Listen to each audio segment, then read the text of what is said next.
The first thing she noticed was the cold. It clung to her skin like damp cloth, seeping through the thin sweater she didn't remember putting on. When Tessa opened her eyes, the world arrived in fragments. A ceiling of rough-hewn board stained the color of smoke, a window set crooked in its frame, glass filmed with grime, a nail jutting from a beam like a rusted tooth. Her head throbbed in a slow, tidal pulse. The floor under her shoulder felt splintered and gritty, as if someone had swept sawdust into the cracks and left it there for years. She rolled onto her back, and the room tilted. A sour, mold-slick smell rose from the warped planks, braided with old wood smoke and something metallic she couldn't place. Each breath tasted like a cellar after rain. She pressed her palm to her forehead and found a tender ridge above her left temple. No blood, just the ache, heavy and deliberate, as if her skull had been packed with wet sand. Where am I? The question formed before memory followed. She pushed up onto an elbow. A cabin, single room, low roof, the kind men build to be temporary and then forget. In the corner, a cast-iron stove squatted on bricks, its door cracked open to reveal ash as soft as gray flour. A chair with one missing rung leaned toward a square table gouged with knife marks and burn rings. Someone had nailed 2 boards across a second doorway, the wood fresh against the older walls. Wind threaded the gaps and sang a thin, impatient whistle.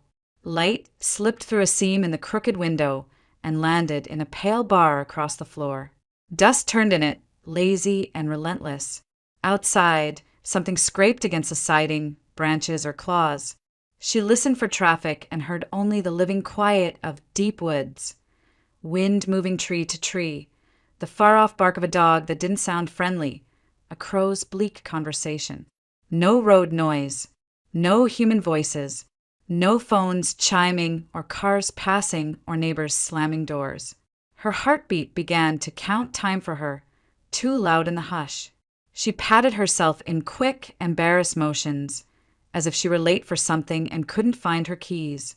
Jeans, sweater, no jacket, no socks, bare feet blackened with dirt and a film of cold. No phone in her back pocket, no crossbody bag biting into her shoulder, no watch on her wrist. She rubbed the faint circle of skin where the watch should have been, then checked again. Nothing. The emptiness of it made her throat go dry. Fragments surfaced, slippery. Portland. The bar on the water with the strings of lights and the salt in the air and a laugh she knew Jason's and a glass that tasted like citrus and something sweeter.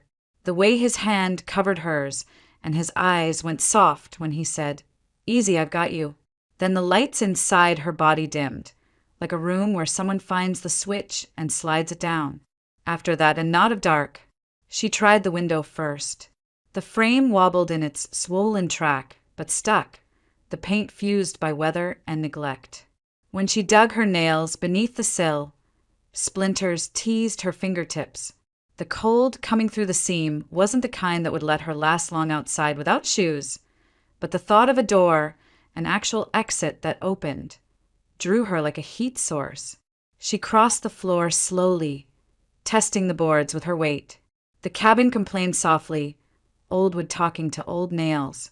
The door was plank on plank, a rough latch in place where a knob might have been long ago. She lifted the latch and pulled. The door shifted an inch, then halted and thudded back with a muffled jolt that traveled up her arms. She pushed her shoulder into it and felt the dull refusal of something on the other side. Bar, chain, or simply a new lock sunk into an old frame. She set her feet and pulled harder, breath fogging the air, arms burning. The door gave nothing. She let the latch fall and stepped back, breath sharp in her chest.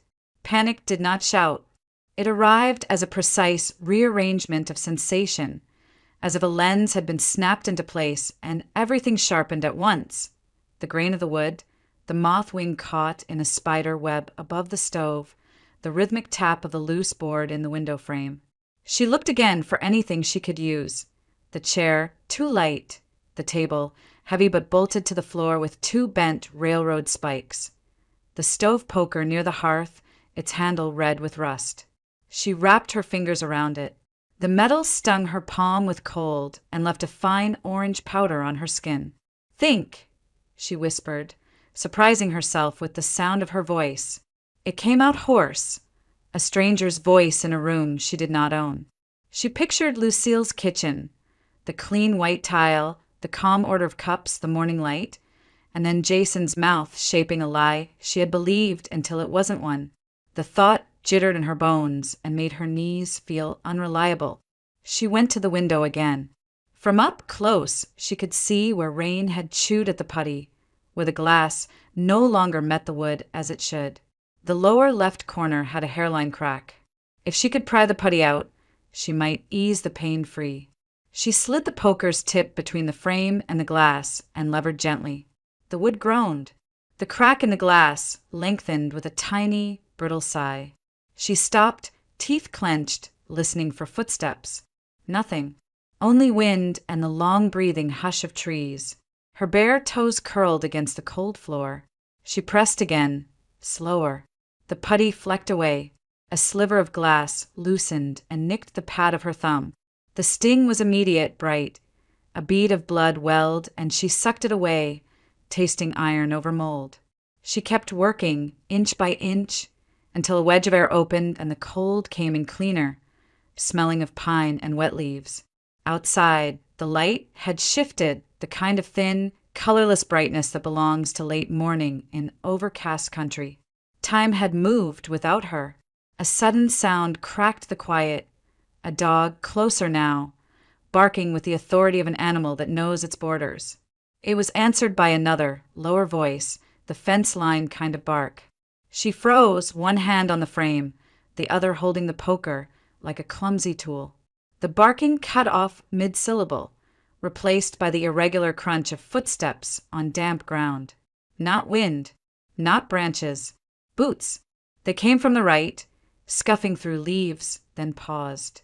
She let the poker down, slow, until it touched the floor without a sound. Her breath went small. Through the dirty glass, she saw a shape ghost past the corner of the window. A sleeve in dark canvas, the pale flash of a hand. Someone muttered, one word, maybe two, too blurred by the wall to catch. Her heart chose a faster rhythm. She stepped back from the window, counting backward from 5 the way she had learned to quiet herself before exams, before interviews, before any moment when nerves tried to bloom into chaos. 4, 3. The footsteps moved again, closer to the door, then away, then back, as if the person were pacing the short stretch of packed ground that served as a yard. She considered the table, the chair, how to wedge the chair under the latch, how to brace the table against the door if they tried to force it. Her mind kept sliding back to absence. The phone that wasn't in her pocket, the watch that wasn't on her wrist, the bag that wasn't on the table where she must have put it down to take off her shoes. Shoes she didn't have anymore. Without those objects, she felt unguided, stripped of the little anchors that kept ordinary life in place. The footsteps stopped. Silence gathered again, as if the trees leaned closer to hear. Then a voice, male, came clear through the thin wall, flat, matter-of-fact, not raised to be cruel and therefore worse. "She'll sleep till dusk." The voice outside didn't fade. It drifted past the window again, then closer to the wall. Tessa froze, one hand still on the splintered frame. Her heartbeat felt misplaced, up near her throat instead of behind her ribs. Another voice answered, lower, older, and calm. "Jason said no one's to come near her till he calls." Her skin tightened. Jason. The name landed like a stone dropped into still water, the ripples reaching every part of her. She edged nearer to the window, crouching so her eyes met the narrow seam between 2 boards. Through the dirt-smeared glass, she saw outlines, 2 men, jackets dark with rain, one smoking, the other kicking at the ground with a boot heel. Their truck, a dented blue Ford, was parked beyond the treeline. The smoker laughed, the sound sharp. "He's sure she told the old lady where the thing is?" "Yeah," the other replied. "That platinum plate, some award or whatever." He said it's worth a fortune if you know where to sell it. She keeps it in the house on the piano. The world narrowed to the breath in her chest. Aunt Lucille. The plate, silver white, heavy as history, was Lucille's one treasure, a lifetime ago, gifted after her final performance in New York. Tessa had dusted it as a child, knowing only that it shimmered when the light hit it right. The smoker exhaled toward the trees. You think the old woman's gonna fight back? Nah, the second man said, spitting. She's what, 70? Won't resist much. He said to go easy if she does, but you know how it goes. The sound of their laughter folded into the rustle of wind. Tessa's mind refused the words even as she understood them. Jason, her Jason, had sent these men. He had sent her here. The memory of his face, calm, amused, affectionate, flashed through her like a photograph, catching fire. She pressed her knuckles to her mouth. Her breath shook against her fingers. It made no sense. He had kissed her forehead before that drink, called her sweetheart, said they'd drive north for the weekend, a cabin getaway. She'd believed him because love had already rewritten her logic. Outside, one of the men circled toward the truck. He'll text when it's time. Wants us to hit the house around sunset. Tonight. Yeah, by then the girl'll be out cold. Said he dosed her enough for 12 hours. Dosed. The word scraped something raw inside her. The drink. The sweetness that had numbed her tongue. The smoker flicked ash into the mud. Crazy bastard. Risky pulling his girlfriend into this. He said she's not his girlfriend anymore, the other answered. Said she's stupid enough to keep her aunt's keys in her purse.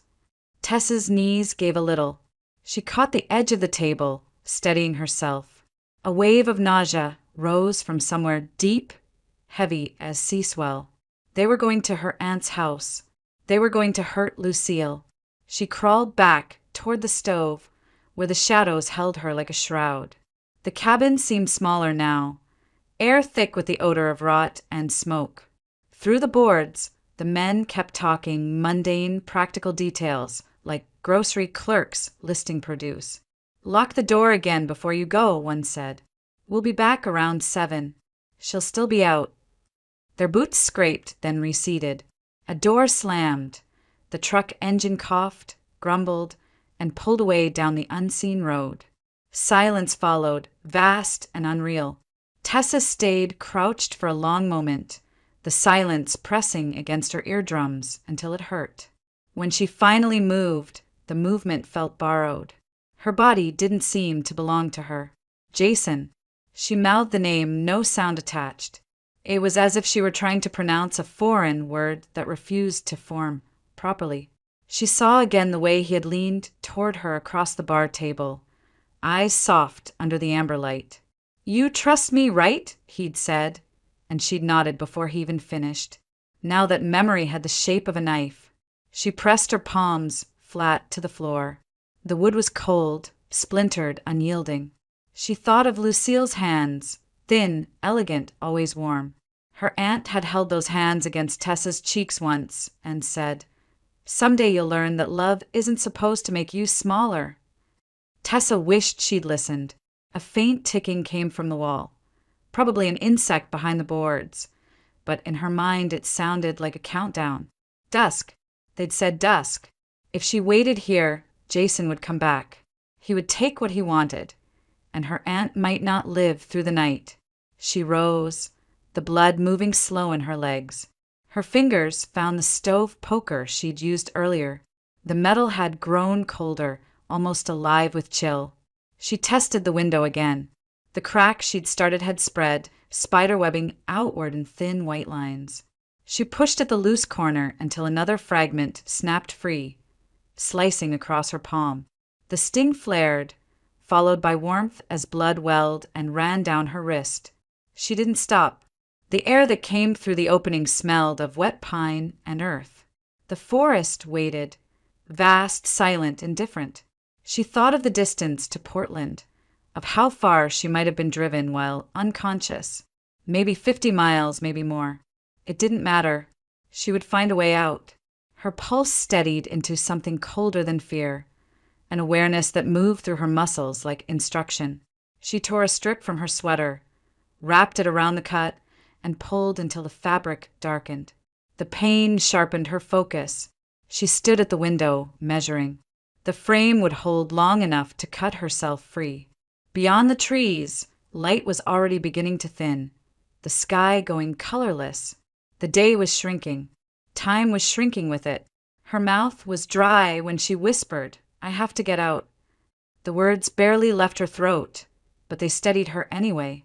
She braced the poker against the frame, leaned her weight into it, and pressed until the glass gave with a small, surrendering crack that sounded, at least to her, like the first real heartbeat she'd heard since waking up. The sound of the truck faded until it became part of the wind.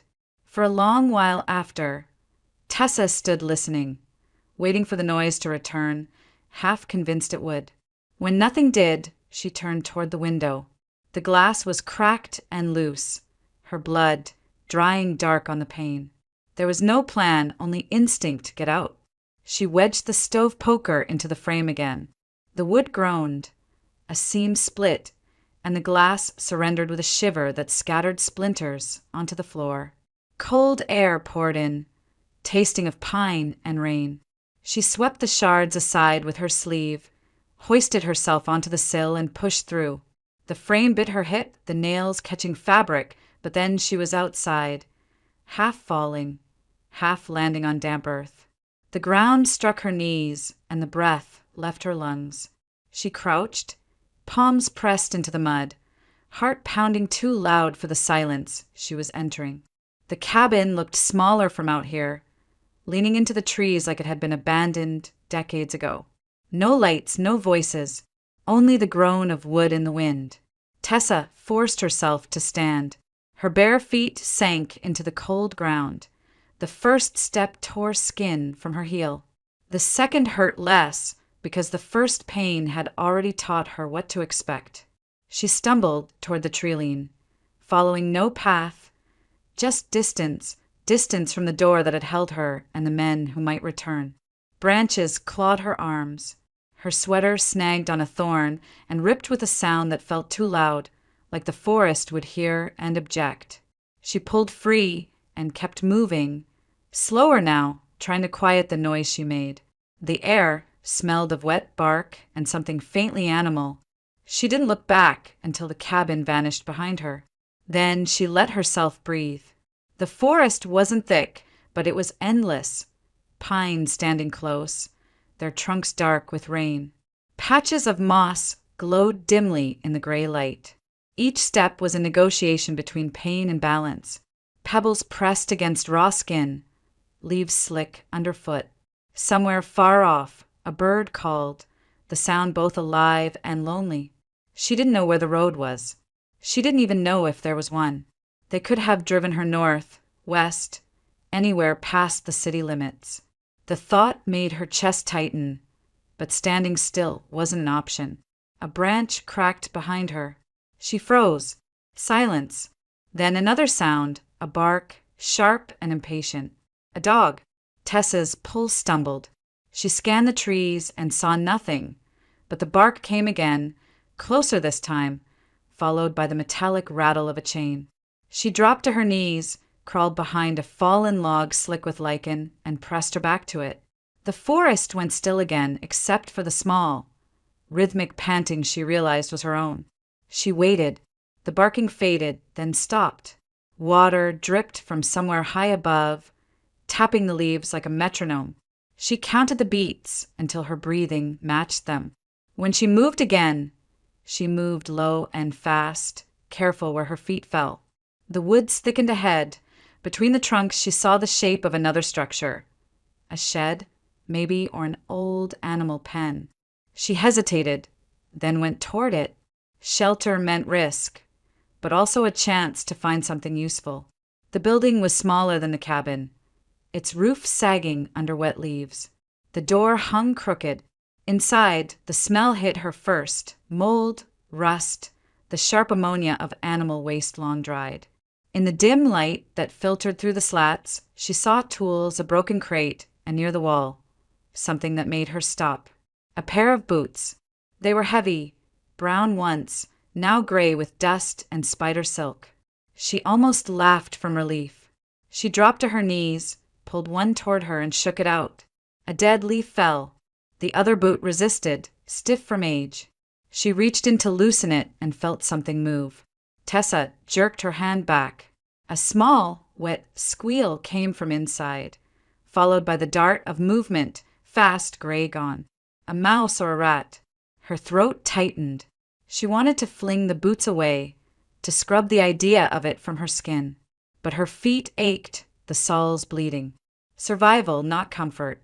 She picked up the first boot again, shook it hard until she was sure it was empty, then shoved her foot in. It was too big, the leather stiff, but it fit well enough to stand. The second followed, just as cold. The moment she straightened, she heard the dog again, closer. No time. She stepped outside, the ground muffling under the weight of her borrowed boots. The forest looked darker now, the clouds thickening. The wind brought a smell of rain. She ran. Branches whipped her face.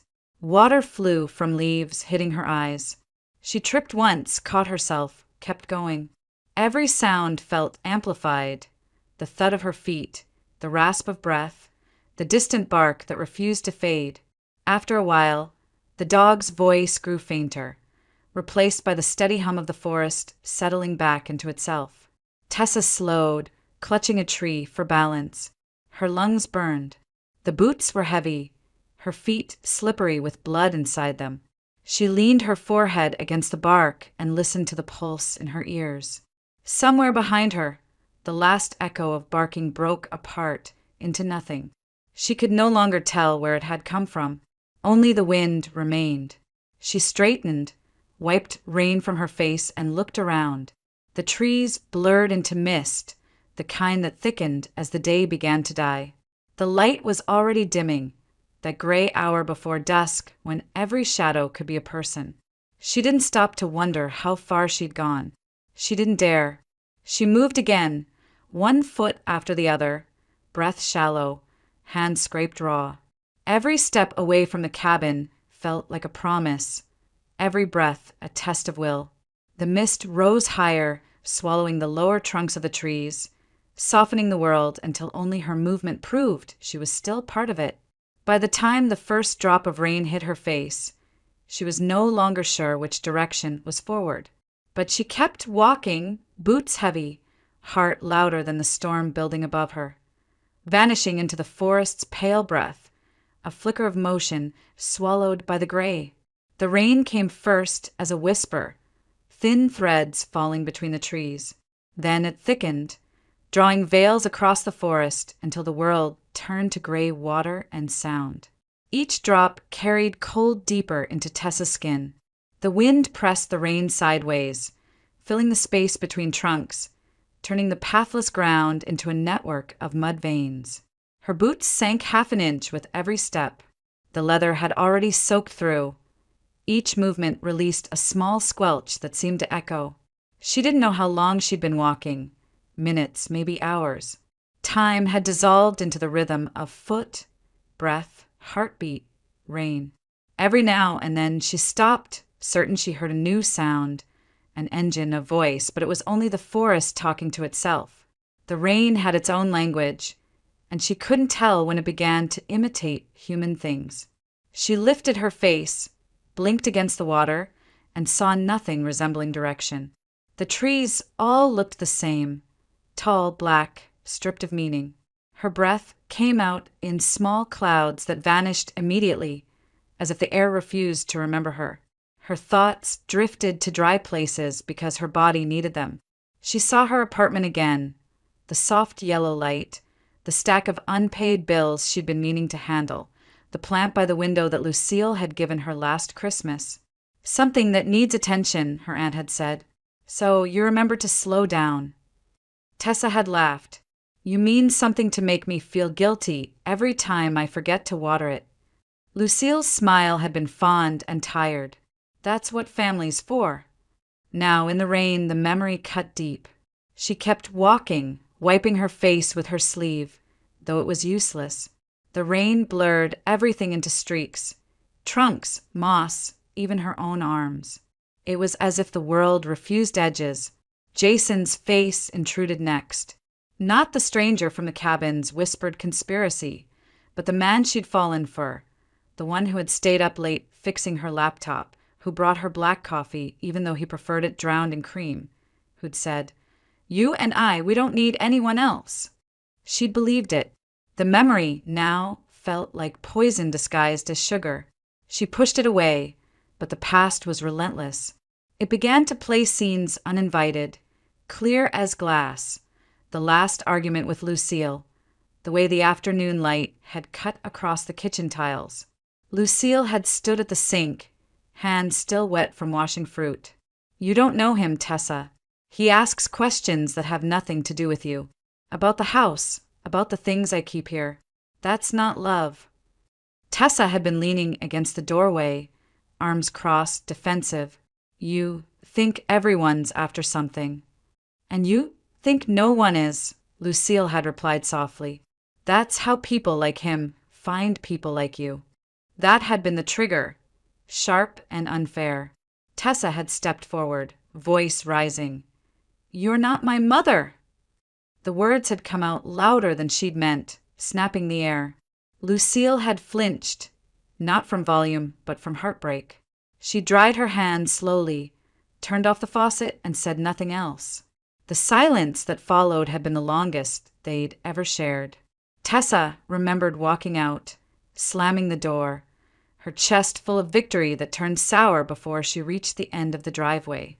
She'd driven to Jason's apartment that night, needing someone to make her feel right. And he had too easily. Now, trudging through the storm, that memory crawled under her skin. Regret didn't need warmth to burn. "I'm sorry," she murmured, though there was no one to hear. Her voice vanished into the rain. The mud deepened. Her boots grew heavier, every step pulling against suction. Once, she slipped, catching herself on a root, but the jolt sent pain lancing through her arm.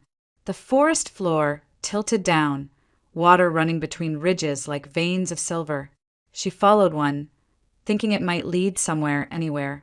Her legs began to shake. Hunger found her next, an empty ache below her ribs that made her lightheaded. She hadn't eaten since when? The bar. That drink. After that darkness. She stopped beneath a tree with a hollow trunk and pressed her forehead to the bark. The world smelled of rain and rot. Her thoughts blurred into one another, forming half prayers, half memories. Lucille's voice again, from years ago this time. "When you're lost, don't run. Just breathe. The forest can't swallow what stays still." But standing still meant freezing. Standing still meant waiting for the men to find her, for Jason to send more. A rumble rolled across the distance. Not thunder yet, just warning. The sky was dimming into that deep, bruised blue that comes before night. If she didn't find shelter soon, the cold would become something else. She pushed away from the tree and kept going. Her feet slipped twice more. The third time she went down hard, knees striking rock beneath the mud. Pain flared up her thigh and into her hip. She groaned, biting her lip, tasting metal again. For a moment she stayed there, breathing through it, letting the rain beat against her back. The world swayed. Her eyes wanted to close. She shook her head hard, forced them open. "Not yet," she whispered. The thought of Lucille's house, warm kitchen, the plate on the piano, the woman who had raised her when no one else would, became the rope she clung to. She imagined Lucille waiting by the window, hair pinned back, humming absent-mindedly as she brewed tea. That image kept Tessa moving even when her body no longer wanted to. Her breathing turned ragged. The trees blurred again, not from rain, but from tears she didn't notice until they mixed with the water on her face. The sound of her heartbeat grew heavy, each thump echoing inside her ears. She took another step, then another. Her balance wavered. The forest tilted. She tried to think of something solid, something real, a street name, a landmark, but the rain erased everything. The edges of her vision darkened. Her legs buckled. The mud caught her like cold hands. She hit the ground sideways, too tired to curse. The smell of earth filled her nose, wet and ancient. For a moment she lay still, rain beating on her cheek, her hair plastered to her face. The sound of it was endless, 1,000 soft impacts merging into one low hum. She heard her heartbeat then, slow, uneven, like something trying to remember a rhythm it once knew. Her last thought before the dark pressed in was of Lucille's hands on her shoulders, gentle but firm, saying, "Find your way home, Tessa." Then the world dissolved into rain and heartbeat and nothing else. When the rain softened into a mist, memory came to fill the silence it left behind. It didn't arrive gently. It poured through Tessa's mind like floodwater breaching a dam, dragging the past out of the dark corners where she'd tried to bury it. She saw her mother first, Evelyn, smiling from behind a camera's flash, lips painted the color of cherries, skin glowing with the kind of beauty that always made people stop mid-sentence. Evelyn Morgan had been the kind of woman who believed the world owed her attention, and for a while it did. She was young, reckless, and dazzling, a model whose face had graced perfume ads and department store posters from Portland to New York. But beauty was a currency that depreciated fast, and Evelyn spent hers carelessly. When the job slowed, she chased men who promised her a softer landing.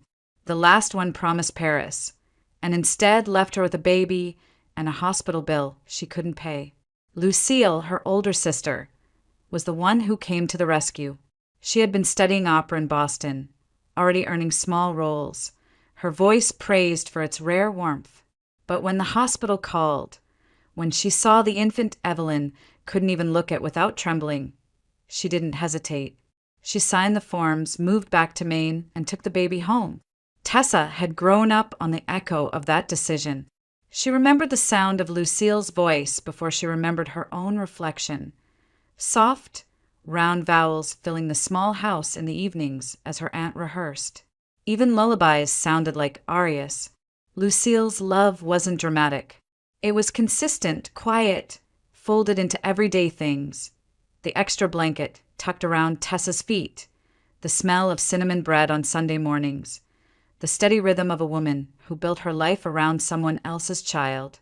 But love that constant can feel invisible to a girl desperate to be seen. By the time Tessa turned 16, her world had shrunk to the narrow streets of Portland's East End and the small circle of friends who measured worth by how far they could throw themselves beyond it.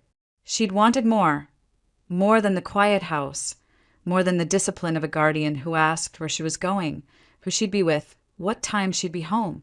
Lucille would wait up for her every night anyway, book in hand, eyes tired but patient. "Did you eat?" she'd ask. "Yeah," Tessa would mutter, stepping past her. Then, "Good night, love." Sometimes Tessa answered. Sometimes she didn't. In school, she was bright but distracted. Her art teachers said she had talent. She could sketch faces that felt alive, but she didn't know what to do with it.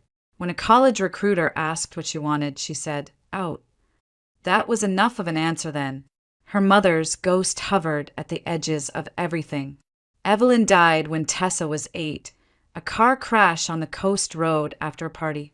Tessa didn't remember the funeral, only Lucille's face afterward, composed, blank in a way that meant she was holding too much inside. After that, the house became a shrine of small silences. Lucille rarely spoke of her sister, but every so often she'd look at Tessa with that soft, worried sadness, as if trying to rewrite an old mistake. It was around that time that Tessa learned the power of being noticed. She wasn't beautiful like her mother, not exactly, but she had the same restless spark, the same way of catching eyes in a room. At 20, that attention felt like salvation. And then came Jason. He wasn't from Portland. He drifted into town claiming he worked in real estate, though no one had ever seen him in an office. What he had was charm, polished and practiced, the kind that made waitresses forget to charge him for drinks and made Tessa forget how to think clearly. He met her at an art gallery opening she'd wandered into by accident, wearing a thrift store dress she'd bought because it looked like something her mother might have worn. Jason had looked at her that night like she was the only real thing in the room. "You see everything," he'd said, studying her sketchbook when she showed him a few drawings. "But you hide half of it. That's why your work feels alive. It's fighting itself." No one had ever said something like that to her before. She'd felt exposed and adored at once. He began to fill the gaps Lucille's quiet love could never reach. With Jason, everything had urgency. He brought her to new places, the coast at midnight, the rooftops overlooking the city lights. He told stories about leaving behind people who didn't understand ambition, who wanted him to settle. She saw herself in those words. Lucille didn't. At first, she'd stayed polite, invited Jason for dinner, asked questions that were all concern disguised as conversation. He answered them smoothly, smiling with that easy confidence that could charm anyone who didn't know what to look for. But Lucille was hard to fool. After he left, she'd turned to Tessa, voice low. "He's clever, but clever men who need admiration are dangerous." Tessa had rolled her eyes. "You don't know him." "I don't have to," Lucille had said simply. "I know the type." The words stung because they came from the woman who had never once insulted anyone. Lucille didn't argue, didn't raise her voice, she observed. That quiet scrutiny felt unbearable. The more Lucille warned, the deeper Tessa sank into Jason's orbit. It became a pattern. Lucille's worry, Tessa's defiance, Jason's soothing presence afterward. He told her she was brave for standing up for herself. He said Lucille didn't understand independence. He said, "You've spent your whole life being someone's responsibility. Don't you want to be your own?" He was good at making rebellion sound like freedom. By the time he started asking about Lucille's things, the old photographs, the awards, the stories from her career, Tessa was too in love to see the curiosity for what it was. She told him everything he wanted to know. About the silver piano, about the keepsake box that held letters from famous names, about the platinum plate Lucille had been awarded before she quit performing. She thought it was intimacy, sharing secrets about the woman who'd raised her. She didn't realize she was handing him a map. The argument came on a humid evening in late July. Lucille had just finished teaching a local choir class. She looked tired but resolute, the way she always did when she'd made up her mind about something. "I don't want him here anymore," she'd said. "He's using you, Tessa." Tessa's temper had sparked immediately. "Because he isn't from your little circle?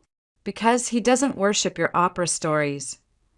Lucille's expression had softened, which somehow made it worse. "Because I've seen this before. He's not who you think he is." Those words landed like a slap, not for what they said, but because they threatened the fragile dream Tessa had built. She'd stood up, fists clenched. "You're wrong about him. You always think you're right, but you're wrong this time." Lucille had sighed, the kind of sound that wasn't defeat, but heartbreak. "I hope so." But Tessa didn't want hope. She wanted certainty. She wanted to believe in the world Jason had promised her, the one beyond rules, beyond caution, beyond the quiet house that had kept her safe but restless. She'd packed a small bag that night, ignoring Lucille's pleas at the doorway. Rain had been falling then, too, soft and unremarkable, the kind of weather that erases footprints. Jason's car headlights had cut through it, bright and waiting. He'd smiled when she climbed in, touched her hand, said, "You did the right thing." She'd looked back once through the window. Lucille stood on the porch in her robe, hair wet from the rain, one hand raised in a gesture that wasn't quite goodbye. Tessa turned away before guilt could take shape. That was the last night she'd seen her aunt before everything began to unravel. They left the apartment just after sunset, when the sky over Portland had turned the color of bruised plums. Jason said he knew a place on the water, quiet, no tourists, the kind of bar where the bartender remembered your name. He drove with one hand on the wheel and the other resting easy on Tessa's knee, the gesture gentle enough to pass as comfort. Streetlights slid over the windshield in thin, broken bands. The smell of the bay came in through a cracked window, salt and diesel and low tide. The bar was wedged between a bait shop and a shuttered boathouse, its sign a weathered plank with a gull painted in flaking white. Inside, everything was close and dark, knotty pine walls, a ceiling fan clicking a steady beat, a jukebox that looked like it had been retired since the first Bush administration. A few men in rain jackets hunched over their beers. The river beyond the back windows moved in long, metallic sheets. Jason steered her toward a corner table. "Told you," he said, smiling.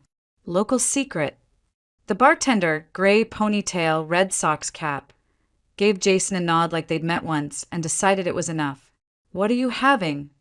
"2 house specials," Jason said before Tessa could speak. "Make hers with the good stuff." The man smirked. "There's only one kind of stuff." They sat. Jason reached across the table and covered Tessa's hand with his. "You doing okay? You looked tired earlier. Work beating you up again?" "I'm fine," she said. It was mostly true. She hadn't slept well the night before.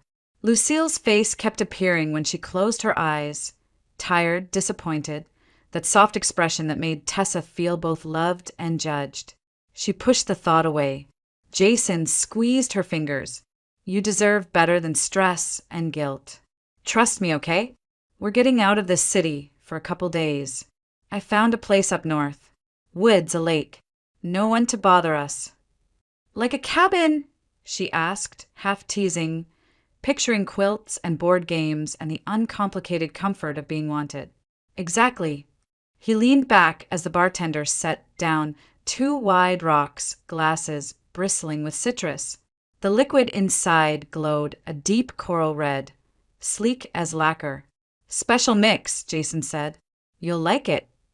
She lifted the glass. The rim smelled like orange peel and something floral. The first sip was summer, sweet, bright, a little bitter at the end. "What is it?" "Trade secret," Jason said. "Finest in the house." He watched her over the rim of his own glass, eyes soft, mouth tilted in that almost smile he used when he wanted her to feel like he was sharing a joke only they understood. She smiled back, a reflex. The jukebox clicked into a slow track, a woman singing about coastal roads and second chances. The room seemed to loosen around them. They talked about nothing. He asked about sketches she hadn't shown him yet. She asked about the road north, how long, what to pack. He said he had it covered. When she reached for her phone to text Lucille that she'd be gone for the weekend, Jason touched her wrist lightly. "You don't owe anyone an itinerary," he said, so gentle it landed like permission. She nodded and took another drink. The second sip ran hotter. The sweetness deepened, shading towards syrup. A small numbness skimmed the back of her tongue. She set the glass down. "That's strong." "House poor," he said, amused. "We can get you water if you want." "It's fine." She tried to find the line between cautious and fun and aimed at fun. The fan clicked overhead, a steady metronome. The river flashed under the windows. Jason told a story about getting stuck on a back road in a snowstorm and being rescued by a guy with a plow and a Labrador that wouldn't stop howling.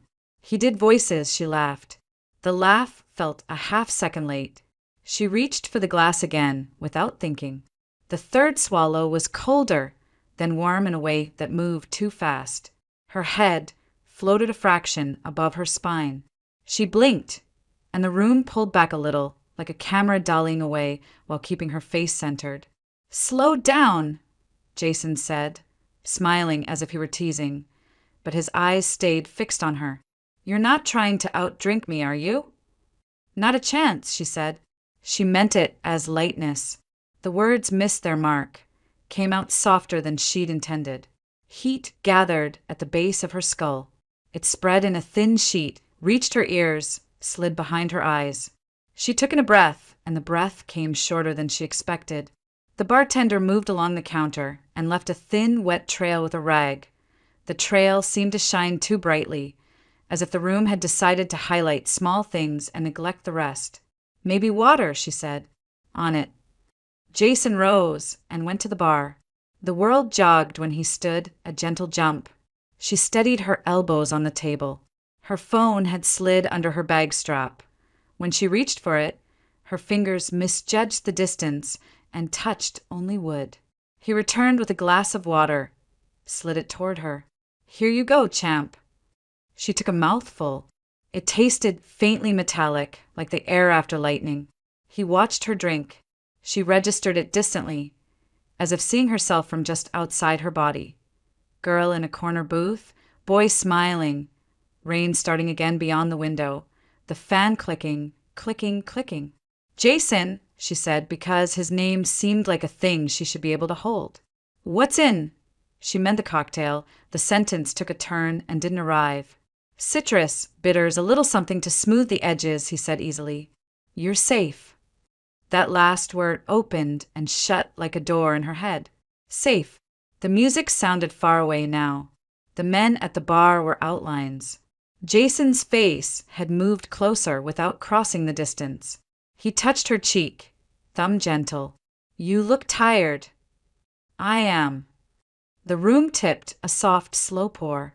She gripped the table edge, and the wood felt both too smooth and too far from her hands. "Let's get you out of here," he said, voice calm. "Fresh air will help." He stood, lifted her bag, draped her jacket over his arm as if she'd asked him to. When she tried to rise, her knees offered suggestions instead of support. He slipped an arm around her waist. "Got you." The night air hit her and did nothing. The river was black glass. The parking lot lights made halos in the mist. He guided her toward the car, door already open, seat already angled back. She thought of the text she hadn't sent. She thought of Lucille standing by the window in a robe, hands wrapped around a mug. She tried to shape a word and got breath instead. "Sleep," Jason murmured, buckling her in. He kissed her forehead, the gesture practiced. "We'll be at the cabin before midnight." Cabin, she thought. A good word. It held quilts and quiet and the promise of waking up without alarms. As the car moved, streetlights stitched a pattern across the roof liner. Her stomach rolled once, angrily, then settled as if it, too, had been persuaded. City edges gave way to dark lanes. The hum of tires became part of her bloodstream. When she turned her head, the world lagged. Jason's profile was a cutout against the dash glow. He drove with both hands now, mouth set in a neutral line. She wanted to ask him to turn around. She wanted to say she'd changed her mind, that she wanted to go home and be small and safe in the house with the piano and the plate and the woman who had never once left her. But her lips were a fraction too slow for the thought. She slept, or something like it. Not a descent. More like someone drew blackout curtains across the inside of her skull. When she surfaced again, it wasn't morning. It was the sound of a door. Cold. The smell of wet wood. Her cheek against something rough. She turned, and the world didn't come with her. A rectangle of dark was open, then shut. Footsteps moved, thudded across planks. A latch settled. The quiet afterward wasn't the quiet of the river. It was the quiet of a place the world had forgotten. She reached for her phone and touched nothing. She sat up and her stomach pitched. The room spun once, then steadied into a shape she half recognized from stories. Cabin, single room, stove table. A window bent out of square, webbed with grime. Her shoes gone. Her bag gone. Her watch gone. The cold holding her like a wet sheet. Memory came back in pieces, sliding into position. Jason's hand on her knee. The coral drink. The word safe. The car. The turn north. The way the sky had disappeared into a lid of cloud. She stood, and the floor tilted beneath her, and then she was steady again because there was no other choice. On the table, a nail had rusted a perfect circle into the grain. Next to it, her sweater, his sweater. No, hers, only lighter now that the heat had stripped from it. She looked at the door and saw the new lock sunk into old wood, the bar scored with fresh tool marks, practical and recent. Her palm was empty. So was the space where a phone should have weighed her pocket. He had smiled while she drank. He had said she didn't owe anyone an itinerary. He had used her keys, her trust, her love as if they were all the same kind of tool. The realization didn't crash. It settled, hard as iron in her chest. He hadn't taken her to a getaway. He had delivered her to a holding place. And somewhere between here and home, he would take what he'd wanted from the beginning. The plate on Lucille's piano, the letters, the house, the woman who wouldn't resist much. Tessa gripped the edge of the table until her nails bit wood. In the corner, the stove gaped dull and cold. The nail above her temple throbbed, a metronome counting down. Everything he'd said had been a key, and she had handed him the door. Rain drummed against the canopy of pines, steady as breath. Somewhere beneath that gray rhythm, the forest held its own heartbeat, slow, patient, indifferent. When Peter Hall found her, he thought she was dead. He'd been patrolling the southern edge of Baxter State Park, scanning the ridgelines for downed trees after the storm. It was supposed to be a quick check before nightfall, but the beam of his flashlight caught something pale among the ferns a hand. Mud-streaked, fingers curled loosely, nails blue with cold. "Hey," he called, voice steady out of habit. "Hey there." No answer. He crouched beside her, brushed the wet hair from her face, and saw the shallow rise of her chest. Alive, barely. Her lips trembled with each breath. Her boots were soaked through. One was missing a lace. He pressed 2 fingers to her neck, counted, and exhaled. "Jesus." He shrugged off his jacket, wrapped it around her, and lifted her as gently as he could. She was lighter than he expected, her head lolling against his shoulder. The nearest road was half a mile away. By the time he reached his truck, his arms burned and his knees ached, but she was still breathing. He laid her across the back seat, turned the heater on full, and drove toward his cabin, the only solid shelter within 15 miles. When Tessa woke again, it was to warmth. A fire crackled somewhere nearby, the sound sharp and irregular. She blinked at the ceiling, logs stacked in clean lines, a lantern hanging from a hook. A quilt covered her up to the shoulders. It smelled faintly of cedar. She shifted, and pain came alive in her muscles. A deep, dull protest. The motion caught Peter's attention. He was sitting at a small table near the stove, radio in hand. "Easy," he said, standing. "You're safe. Found you out by the ridge." Her voice scraped when she tried to answer. "Where am I?" "My cabin," he said. "I called in an emergency to dispatch. Storm's got the line patchy, but they'll get a ranger unit out here soon." He poured water into a tin cup and knelt beside her. She drank greedily, the cold shocking her throat. When she finished, he looked her over again. "You been out there long?" "I don't know." He nodded, reading the truth in her face. His expression softened, a mixture of curiosity and caution. "You hurt anywhere?" "Just cold." He handed her another blanket. The firelight threw patterns across his face. Early 40s, maybe clean-cut but tired, the kind of man whose life had settled into solitude. "I'm Peter," he said. "You got a name?" "Tessa." She hesitated. "Tessa Morgan." "Well, Tessa Morgan, you picked a hell of a night to wander into the woods." Her lips parted. She wanted to laugh, but what came out was a trembling exhale. "I didn't wander." He raised an eyebrow. "Then what happened?" She looked at the flames for a long moment, the words fighting their way out. "Someone took me, locked me in a cabin. North of here, I think." Peter leaned forward. "You sure?" Her hands began to shake. "He drugged me. My boyfriend, Jason. I woke up there. I heard him. He sent people after my aunt. They were going to break into her house." The radio crackled. He turned it off. "That's a big accusation, Miss Morgan." "I know how it sounds," she whispered. "But it's true. He wanted something from her. A plate, silver, or platinum. I don't even know why." Peter studied her. There was dirt on her cheeks, blood on the sleeve of her sweater, fear buried in the whites of her eyes. "All right," he said finally. "I'll report it exactly as you said. You just stay put." He moved to the counter, picked up the radio again, and adjusted the dial. Base, this is Hull.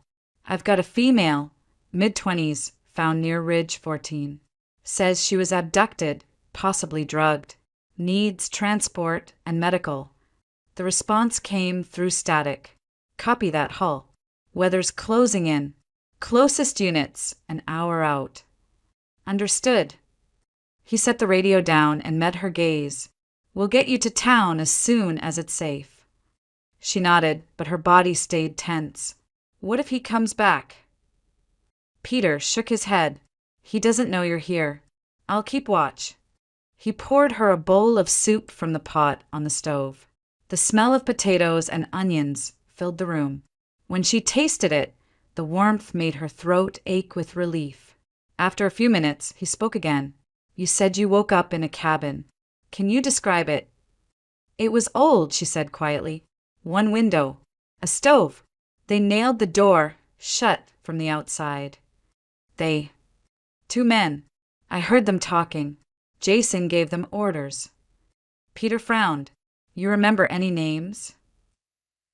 She shook her head. Just his. The silence stretched, heavy with unasked questions. He didn't press further, but his eyes stayed thoughtful, part disbelief, part concern. He'd seen people panic before, spin stories from fear and exhaustion, but there was something too detailed about her account, too vivid to be delirium. When the soup was gone, he checked the time. Ambulance should be on its way once the road clears. Till then, try to rest. She tried, but every creak outside made her flinch. The storm had softened into drizzle, but the wind still prowled around the cabin, testing the roof and eaves. At one point, Peter rose, went to the window, and peered out with a flashlight. His silhouette against the glass looked steady, solid, a man accustomed to being the only barrier between the wild and what needed saving. He caught her watching. You're safe, he repeated. Nothing out there but trees. Tessa pulled the blanket tighter. Safe. The word felt fragile now, as if it could break under the weight of her thoughts. After what felt like hours, the radio finally hissed back to life. Hull, this is Ranger Station 1. We've got clearance for transport. Can you bring the subject to the road by East Trail? Peter answered, copy that. We'll head out. He turned to her. You think you can walk? She nodded. I have to. He packed the essentials, flashlight, first aid, thermos. Outside, the air was cold and damp, the world washed clean by rain. He helped her into the passenger seat of his truck, then climbed in beside her. The engine growled to life. As they drove, mist clung to the road, headlights cutting tunnels through it. The forest passed in ghostly silhouettes. Neither spoke for a while. Then Tessa's voice broke the silence, trembling but sure. Peter. Yeah. Please let her be safe. He didn't ask who she meant. The words hung between them, fragile as prayer, carried away by the hum of the engine and the rain hammering against the windshield as they headed toward Portland. And the truth waiting there, the rain had tapered into a soft drizzle by the time Peter's truck reached Portland. Dawn was only a rumor behind the clouds, turning the city into a blur of gray reflections and wet pavement. The wipers whispered across the windshield as they turned onto Lucille Street, a narrow lane lined with aging maples and houses that still held their porch lights on, as if trying to keep the night away. Tessa leaned forward in her seat, heart pounding hard enough to shake her ribs. The closer they got, the more her breath came in shallow bursts. She could see it even before Peter stopped the truck, the red and blue strobes flashing off wet siding, the silhouettes of officers moving through the yard, and the yellow tape cutting across the front steps like a wound. Her hand went numb around the door handle. Oh, God! Peter put a steadying hand on her shoulder. Let me talk to them first. But she was already out of the truck before he could finish, boots splashing through puddles, her voice breaking as she shouted, Lucille! Where is she? A uniformed officer stepped in her path. Ma'am, you can't. "That's my house," she cried, breath hitching. "My aunt, she's inside." Recognition flashed in the officer's eyes as another voice cut in behind him. "Morgan? You're Tessa Morgan." The speaker was Detective Harris, a man in his 50s with the kind of face that looked carved from skepticism.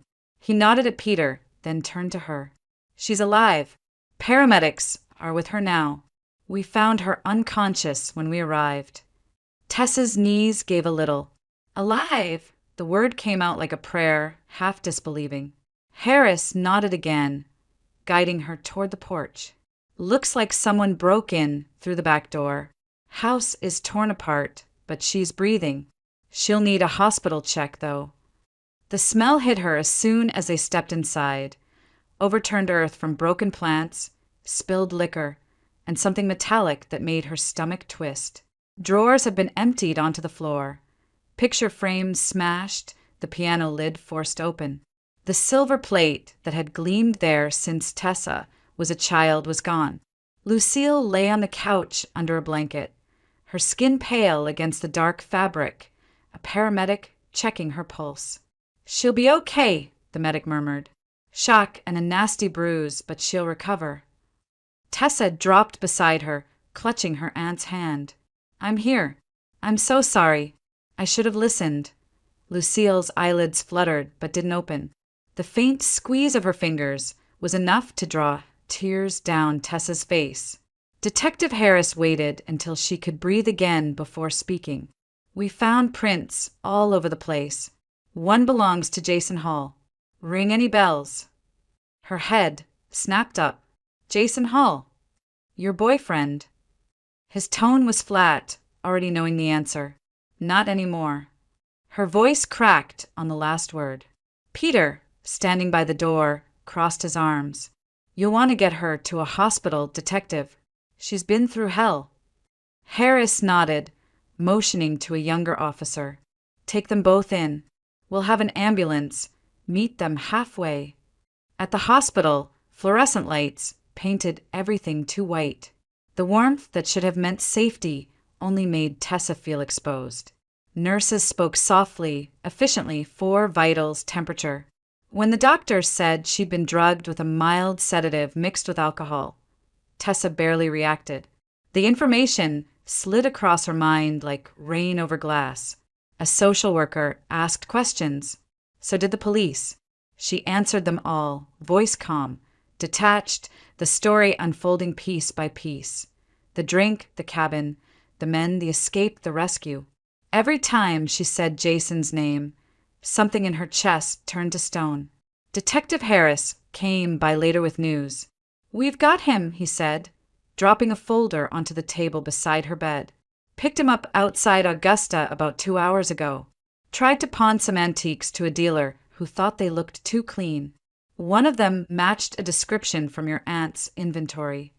Tessa stared at the folder without opening it. "He didn't even get far."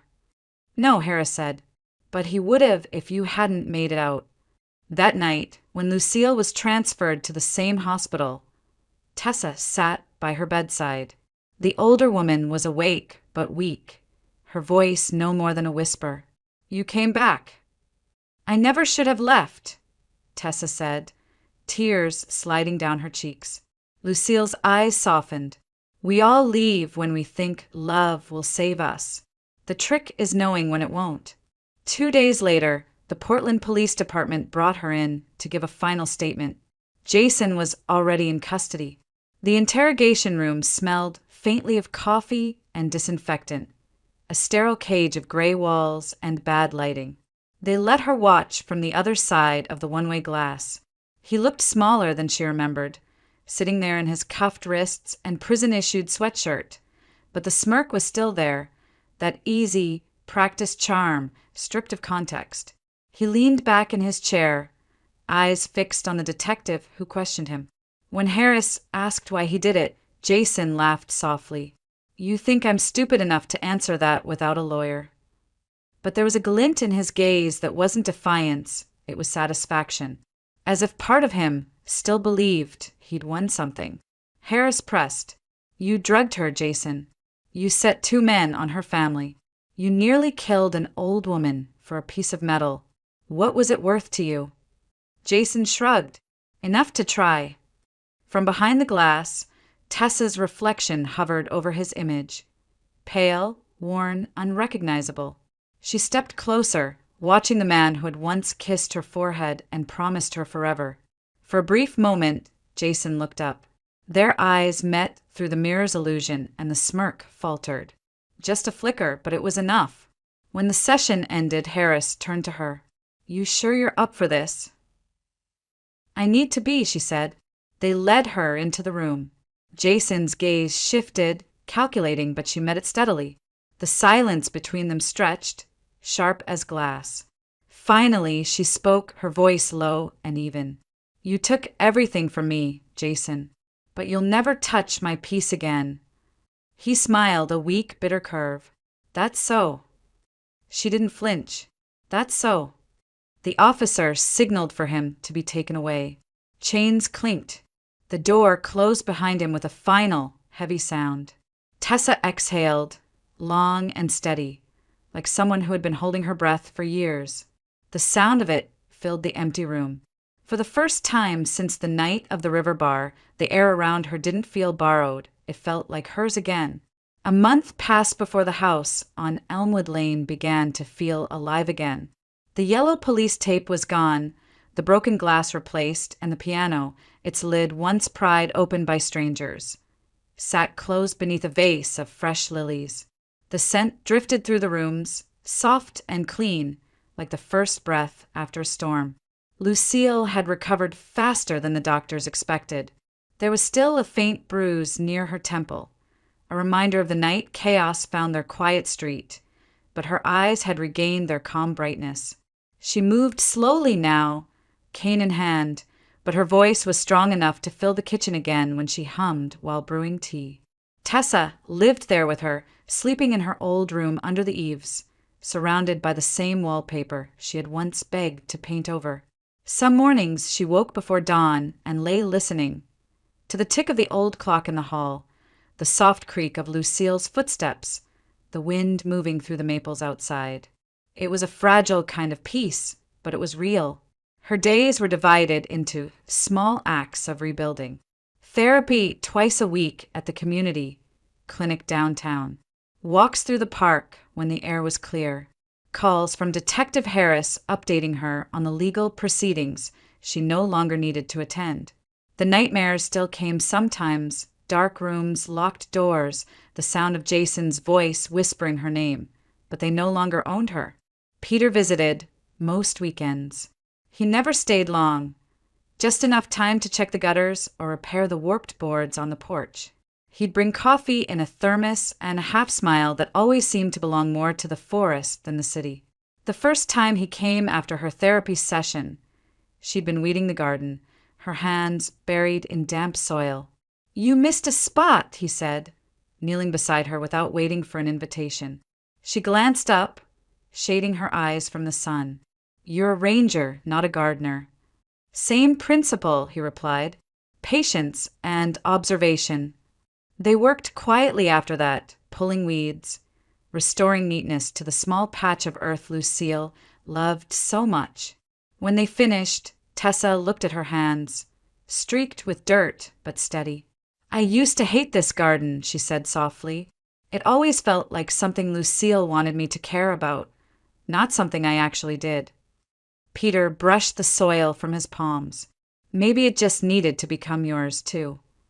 There was no rush between them, no sudden confession or cinematic pull. What grew instead was a quiet understanding. Two people connected not by tragedy but by survival.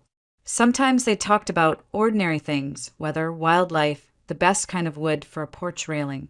Sometimes they didn't talk at all, and that silence felt like kindness. Lucille watched them with a knowing patience. She never teased, never pushed. Instead, she offered small encouragements disguised as errands. Peter, you're taller. Can you check the light fixture on the landing? Or, Tessa, dear, show him that old camera in the attic, the one that doesn't quite work. By mid-April, the rhythm of the house had settled into something that felt like home. Lucille's choir students had started visiting again, filling the rooms with off-key laughter and the soft shuffle of sheet music. The sound no longer startled Tessa, it made her smile.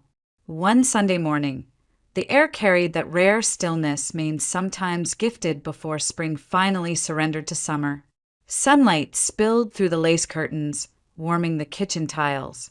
Lucille stood by the stove, humming, the kettle already beginning to sing.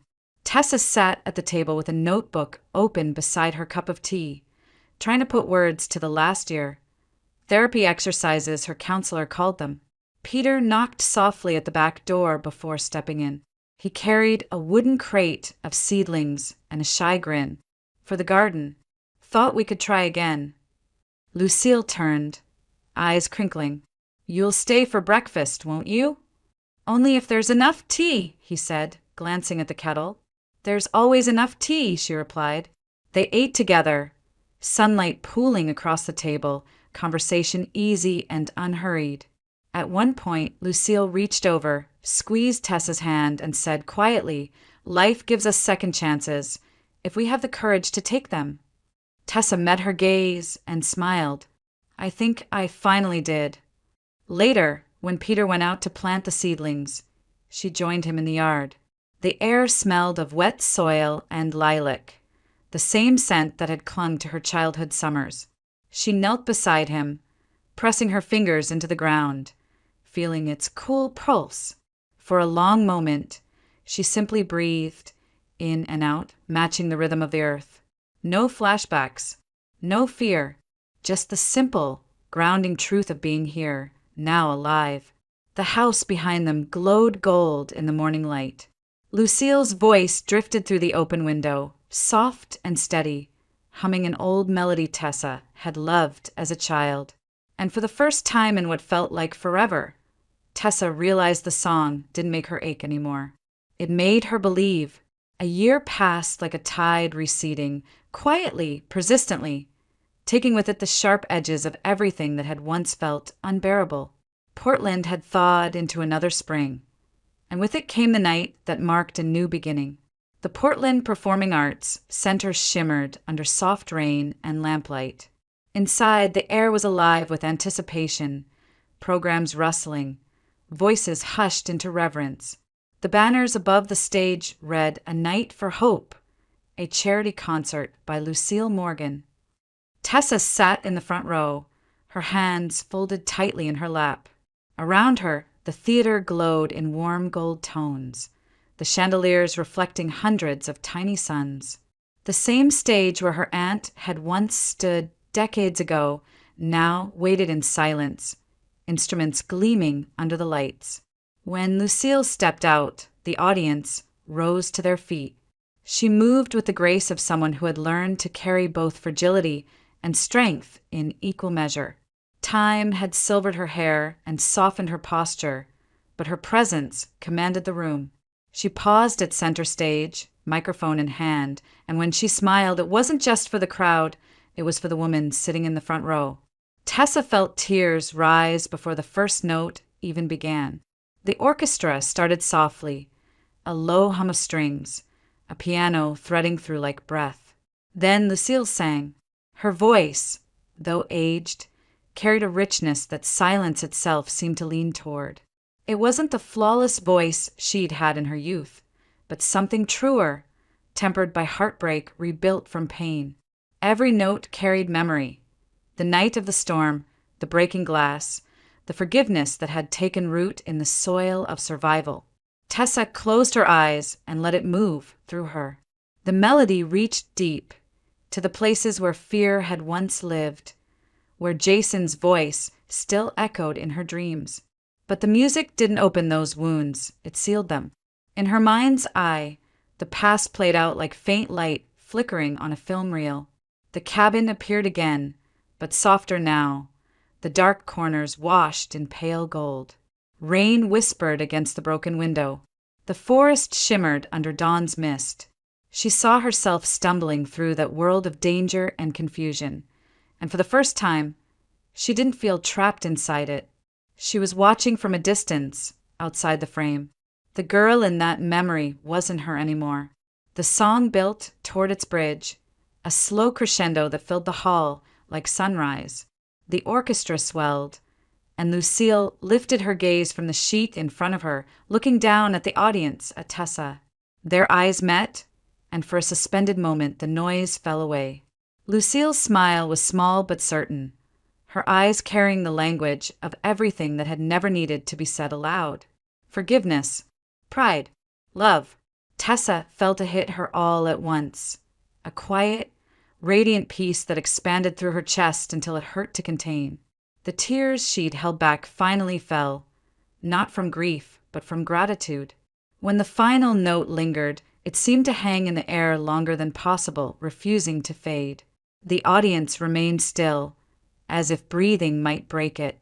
Then came the applause, thunderous, alive, rising like waves against the stage. Lucille bowed once, twice, then placed a hand over her heart and nodded toward Tessa. The crowd didn't know the full story, but Tessa did. This wasn't just a concert. It was a reclamation of life, of voice, of legacy. Afterward, backstage, the hum of celebration filled the narrow corridors. Flowers crowded every surface, scenting the air with lilies and roses. Lucille sat in a small dressing room, a blanket around her shoulders, a cup of honey tea in her hand. Tessa entered quietly. "You were perfect," she said, her voice soft. Lucille laughed, a sound warm as sunlight through leaves. "Perfect is for records. Tonight was real." Tessa knelt beside her, took her hand. "I think Mom would have been proud." "I think," Lucille replied, squeezing her fingers gently. She finally found her peace too. They sat together in silence, listening to the muffled applause still echoing from beyond the curtain. Peter arrived a moment later, smelling faintly of rain and pine. He handed Lucille a bouquet of wildflowers he must have picked himself. "Figured the fancy ones didn't stand a chance next to these," he said with a grin. Lucille chuckled, accepting them. "You always did have good instincts." Peter looked at Tessa, and their eyes met in the easy way of people who no longer needed to explain the road they'd taken. "You heading home soon?" "In a bit," she said. "I want to walk. The city's beautiful after the rain."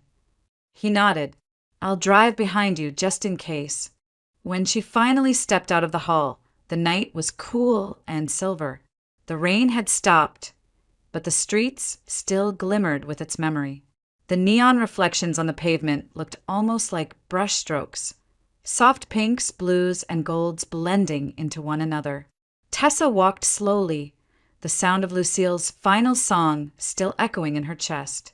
Around her, the city carried on, taxis gliding by, laughter spilling from a distant cafe, the world spinning forward without noticing her quiet rebirth. She paused under a streetlight, tilted her face to the sky, and closed her eyes. The air smelled of wet stone and possibility. Somewhere deep inside, she felt the last remnants of the past dissolve. The cabin, the fear, the voice that once told her she'd never be enough. All of it slipping away like fog under morning sun. Her life had begun again in the same place it had nearly ended. Not in some grand act of revenge, but in a simple, silent reclamation of peace. And as she stood there, light cascading over her, the words formed in her mind like a whisper carried by the wind.